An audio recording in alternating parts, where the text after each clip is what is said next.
2, 1, 0. All engine running.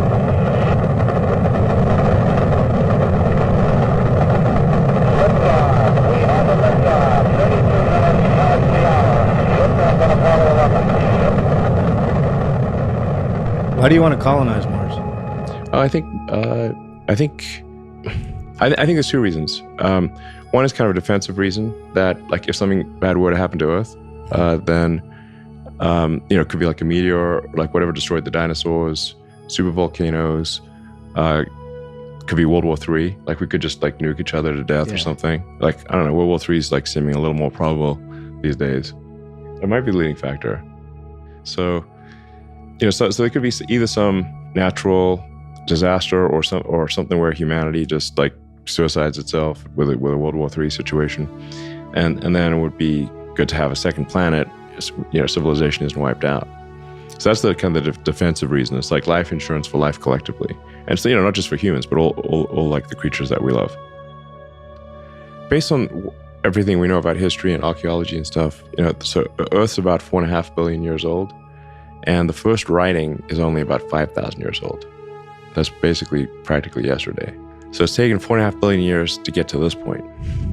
So the window of opportunity to make life multiplanetary and have a base on the moon or Mars is open for the first time in the 4.5 billion year history of Earth. Now, that may be open for a long time or maybe open for a short time, but I think we should not assume it'll be open for a long time. And we should assume it'll be open for a short time. While the window of opportunity is open, we should make life multiplanetary. What do you think's the biggest threat to mankind right now? I'd say the biggest threat right now is population collapse, the super low birth rate. There was a huge baby boom, like where people did have a ton of kids after World War II, but then the birth rate in the US has been below replacement rate since like 71 or 72.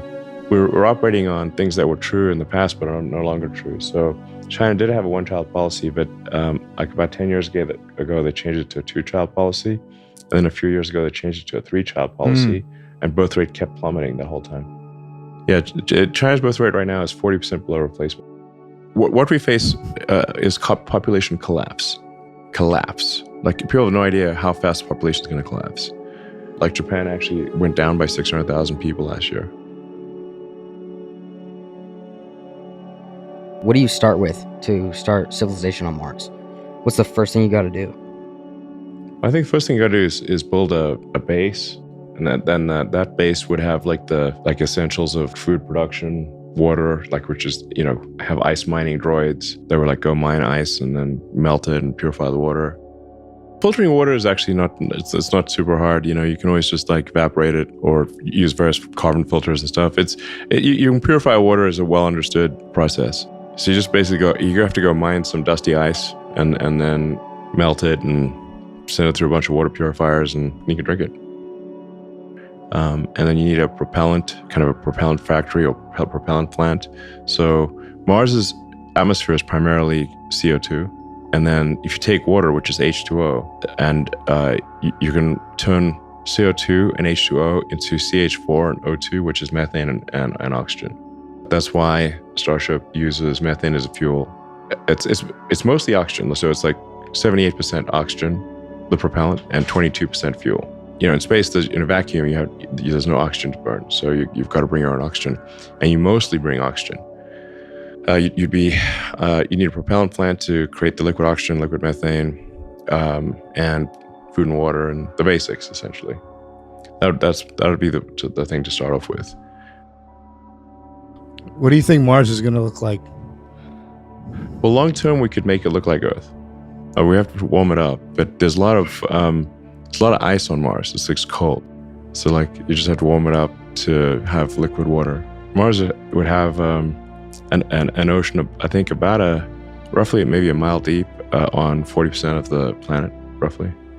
Just ice. In fact, a lot of the ice that you see on Mars at the poles is actually dry ice. It's CO2, frozen CO2. You could create like a permanent sun by Mars? No, you'd have to do... Or would it just be like a heat wave and then it's kind of gone and it melts all the ice?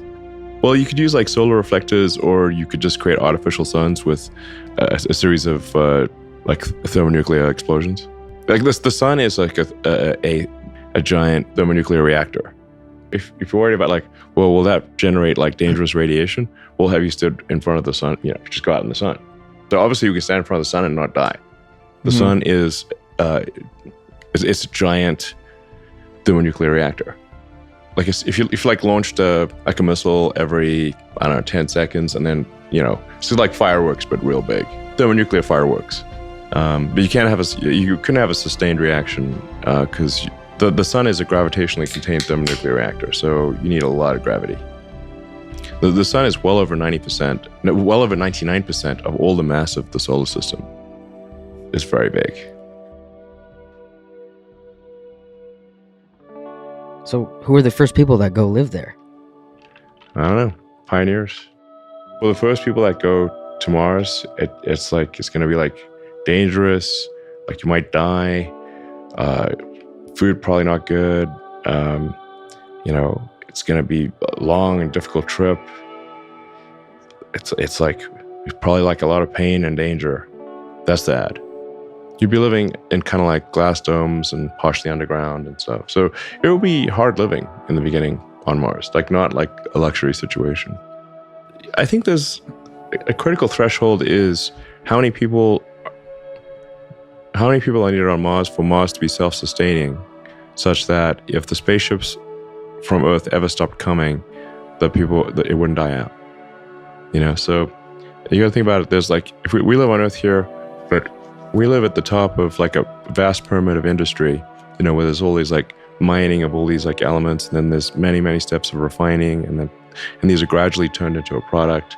But there's a massive base of industry that would need to be recreated on Mars. And if you're missing any element of that, then if the ships from Earth stopped coming, it would die out. It'd be like if you had everything except vitamin C, then yeah, you'll be okay for a while, but then you're gonna eventually die. So you gotta. There just can't be any like critical missing ingredient. So then it's like, okay, well, how many people are needed to ensure there's no missing ingredient? I don't know, maybe 1 million people, I'm guessing. I hope it's not more than that. It's probably not much less than that. And then you probably need millions of tons of cargo delivered to Mars. So it's a lot. I feel like but you can say like there's this thing called like the great filters, which is sort of coming from the Fermi paradox. Fermi paradox is just, where are the aliens? If the universe is really 13.8 billion years old, shouldn't there be aliens everywhere? And if not, why not? I think it was Carl Sagan who said that there appear to be there's either a lot of aliens or no aliens, and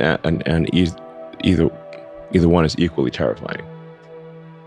Meaning, if there are no aliens, then what we have here is very rare. Well, this is why I call this like this. This is like a great physicist Enrico Fermi, who posed the question of like, where are the aliens? Now, a lot of people ask me like, what about the aliens? Have you seen any evidence of aliens? I've seen no evidence of aliens. To the best of my knowledge, I have not seen any evidence of aliens, and I think I'd know. Why do you think our first interaction with aliens would be violent? Do you think that's the case? Well, if so, I think we're in trouble, because if they were able to get here and we couldn't get there, I would just be totally at their mercy. Because if they've got spaceships that can get from other star systems to here, we don't have anything like that. Basically, it would be hopeless. Like, we would just be like children or something. There was some like Pentagon general who said, because people kept on bugging him about aliens and stuff, and he said, listen, if we had any evidence of aliens, if I had an alien, I would drag an alien body or something. I'd show you that alien body, because you know what? If I showed you that alien body, we'd get our budget approved instantly. It just like entered the mythos of, and I don't know, people got carried away. So I don't think there are aliens, at least in our sector of the galaxy.